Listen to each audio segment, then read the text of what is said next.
सद्गुरु प्यारी सासंग जी, आप सभी को प्रेम भरी राधा स्वामी जी। सासंग जी, आज जो हम आप जी को साखी सुनाने जा रहे हैं, यह साखी दो बंदरों की है। सासंग जी, एक ग्रामीण क्षेत्र में बहुत ही प्यारा सत्संग घर था, जहाँ हर रविवार और गुरुवार को वहाँ पर सत्संग घर में सेवा चलती रहती थी। और जब रविवार को सत्संग हुआ करता था तो दोनों बंदर वहाँ पर सत्संग घर में, आप जी सुनकर हैरान हो जाओगे, जहाँ हम संगत को बैठाते हैं पंडाल में, वहाँ आकर सबसे आगे इतने प्रेम और प्यार से बैठ जाते मानो कि कोई रूह सत्संग सुनने को बेताब हो रही है। और जब तक सत्संग चलते वहाँ बड़े ही प्रेम और प्यार से लाइन यानी कि जो पंक्तियाँ हम बनाते हैं उसमें बहुत ही प्रेम प्यार से बैठे रहते। और जब पूर्ण सत्संग समाप्त हो जाता उसके बाद उठकर वो वापस उस पेड़ पर जाकर बैठ जाते, जो कि सत्संग घर में एक बहुत ही प्यारा पेड़ था। सासंग जी, तो साखी को अंत तक जरूर सुनिएगा। और अगर साखी पसंद आए तो वीडियो को लाइक करके सद्गुरु प्यारे चैनल को सब्सक्राइब जरूर कर लेना, क्योंकि ऐसे अवसर बड़े ही सौभाग्य से देखने को मिलते हैं और जिन पर उस कुल मालिक की रहमत होती है वही सत्संग घर में आ पाते हैं। तो सासंग जी, हम साखी में आगे बढ़ते हैं। यह साखी मध्य प्रदेश के एक छोटे से ग्रामीण क्षेत्र की है, जहाँ पर बाबा जी महाराज जी की दया मेहर से बहुत ही प्रेमी और बहुत ही श्रद्धा और भाव से सेवा करने वाले सत्संगी भाई बहन थे। उनकी इतनी मेहनत रंग लाई कि उस छोटे से गांव में भी बाबा जी महाराज जी की दया मेहर से सत्संग घर के लिए ज़मीन अप्रूव्ड हो गई और वहाँ पे छोटा सा और प्यारा सा सत्संग घर भी निर्माण हो गया। सासंग जी, वहाँ के सेवादार भाई बहन बड़े ही प्रेमी थे और इतने श्रद्धा और भाव से सेवा भाव करते कि चाहे इंसान क्या पशु पक्षी कोई भी आ जाए, चाहे जो जीव आ जाए, वहाँ उनको कुल मालिक के स्वरूप में ही देखते और उन्हें बड़े ही श्रद्धा और भाव से उनकी विनम्रता से सेवा करते। और जब सेवा चलती तो वो बड़े ही प्रेम प्यार से अपने आए हुए अतिथि यानी कि जो भी सत्संगी भाई बहन आते उनको बहुत ही भाव देते और बहुत ही प्रेम और प्यार से भाव रूप श्रद्धा से उनकी सेवा करते। सासंग जी, ऐसा कई दिनों तक चलता रहा। सासंग जी, कुछ दिनों के बाद वहाँ पर एक जोड़ा यानी कि बंदर का एक जोड़ा आकर रहने लगा और वो बहुत कोशिश की कि वो सत्संग घर से बाहर दूसरे पेड़ पर रहने लगे, लेकिन वो वहाँ से नहीं गए। सासंग जी, कुछ समय के बाद ऐसा ही चलता रहा। एक दिन हुआ यूं कि जब सत्संगकर्ता जी बाहर से जोन 3 से आने वाले थे और जोन 3 के सत्संगकर्ता जी जब उस सत्संग घर में सत्संग फरमाने आए तो इतना प्रेम और रस में सत्संग था कि सब भावुक हो गए। सासंग जी, उस दिन यह घटना घटी, उसको देखकर सभी हैरान हो गए। जैसे सत्संगकर्ता जी आए और स्टेज पर आकर विराजमान हुए और उन्होंने अपनी अमृतभरी वाणी से सत्संग को प्रारंभ किया और सभी लोग जैसे ही सत्संग घर में बैठे उसके कुछ ही समय के बाद लगभग 5 से 10 मिनट सत्संग को हो गए थे। उसके 5-10 मिनट के बाद वह जो बंदर का जोड़ा था वह सत्संग घर में आकर सबसे आगे वाली पंक्ति में बैठ जाता है। यहाँ देखकर सारे सत्संगी भाई बहन और सेवादार हैरान हो जाते हैं। लेकिन आप सभी को मालूम है कि डेरा का जो डिसिप्लिन है वह यह है कि हम सत्संग जब प्रारंभ हो जाते हैं तो कोई भी उठ नहीं सकते।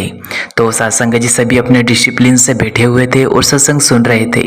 और जो वह जोड़ा, जो बंदर का जोड़ा था, वह भी आकर सत्संग घर में सबसे आगे वाली पंक्ति में इतने प्रेम और प्यार से बैठ जाता है जैसे हम और आप हों। सासंग जी, यहाँ देखकर सारे सत्संगी भाई बहन की आंखों में आंसू आ जाते हैं। वह क्यों? क्योंकि उन्होंने दोनों ने वहाँ सत्संग जो कि 40 मिनट का था पूरा सुना और इतने प्रेम और प्यार से सुना जैसे कि हम लोग सुनते हैं।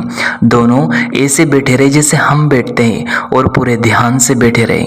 लेकिन आखिर में जो हुआ उसे सुनकर आप भी कहेंगे कि कुल मालिक की दया मेहर उन पर बहुत ज़्यादा ही थी। सासंग जी, अंत में जब सत्संगकर्ता जी आए थे उन्होंने बताया कि जो बंदर का जोड़ा था उनकी आंखों से आंसू आ रहे थे। साथ संगत जी, अभी यह कोई छोटी मोटी बात नहीं है। क्यों? क्योंकि वह कुल मालिक की दया मेहर जिस पे होती है वही तो सत्संग सुन पाता है।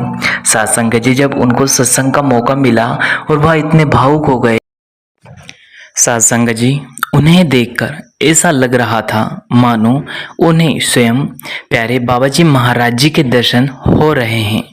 साथ संगत जी, वह बंदर का जोड़ा हर रविवार को अब सत्संग में आता और बड़े ही प्रेम प्यार से सत्संग को सुनता और कुल मालिक के दर्शन को करता। ऐसा कई दिनों तक उस सत्संग घर में चलता रहा जी। साथ संगत जी, अब सत्संगी भाई बहन और जो सेवादार भाई बहन थे वह सभी उनको बड़े ही प्रेम प्यार से पंक्ति में बिठाते और जैसे कि हम सभी सत्संगी जाते हैं ठीक इसी प्रकार से वह भी सत्संग जैसे ही शुरू होते वह जोड़ा सत्संग घर में सत्संग में जो पंक्ति है उसमें बैठने के लिए अपने हिसाब से चले जाते और वो बड़े ही प्रेम प्यार से सत्संग सुनते और सत्संग समाप्त होने के बाद वहाँ से उठकर अपने आप से चले जाते। साथ संगत जी, जब यह घटना वहाँ हुई तो सभी को हैरानी हो गई और कुल मालिक की दया मेहर से सभी भावुक भी हो गए।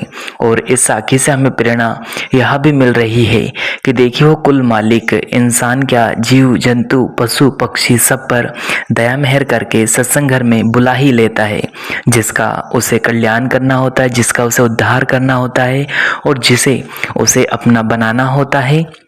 वह कुल मालिक चाहे जो रास्ता बनाकर उसे अपने पास बुला ही लेता है।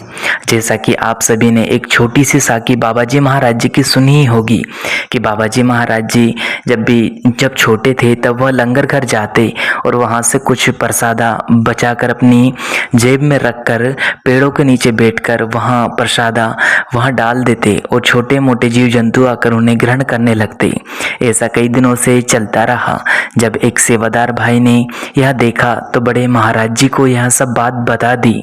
तो बड़े महाराज जी ने उन्हें कहा कि भाई वह अपनी संगत बढ़ा रहे हैं, आने वाले समय में बहुत संगत हो जाएगी तो उसकी यह तैयारी कर रहे हैं। तो साथ संगत जी, यह साखी भी हमें यही तो प्रेरणा देती है कि कुल मालिक अपने जीवों को तारने आते हैं और वह क्या रास्ता और क्या जरिया बना देते हैं यह वह मालिक स्वयं जानता है, हम नहीं जानते।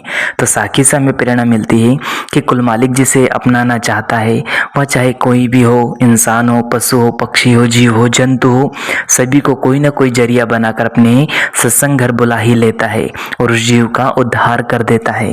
तो हमें भी चाहिए कि बाबा जी महाराज जी ने जैसे उन बंदरों को दर्शन दिए ठीक इसी प्रकार से हमें भी आज नहीं तो कल अगर सच्ची श्रद्धा होगी, भाव होगी और भजन शुभन करेंगे तो कुल मालिक हमें भी जरूर से जरूर दर्शन देंगे। तो इसी के साथ अपनी वाणी को विराम देते हैं, फिर मिलेंगे किसी और वीडियो में। तब तक आप जी अपना और अपनों का ध्यान रखें। अगर वीडियो पसंद आया हो तो वीडियो को लाइक करें, शेयर करें, कमेंट बॉक्स में राधा स्वामी लिखकर सदगुरु प्यारे चैनल को सब्सक्राइब जरूर कर ले। शुक्रिया।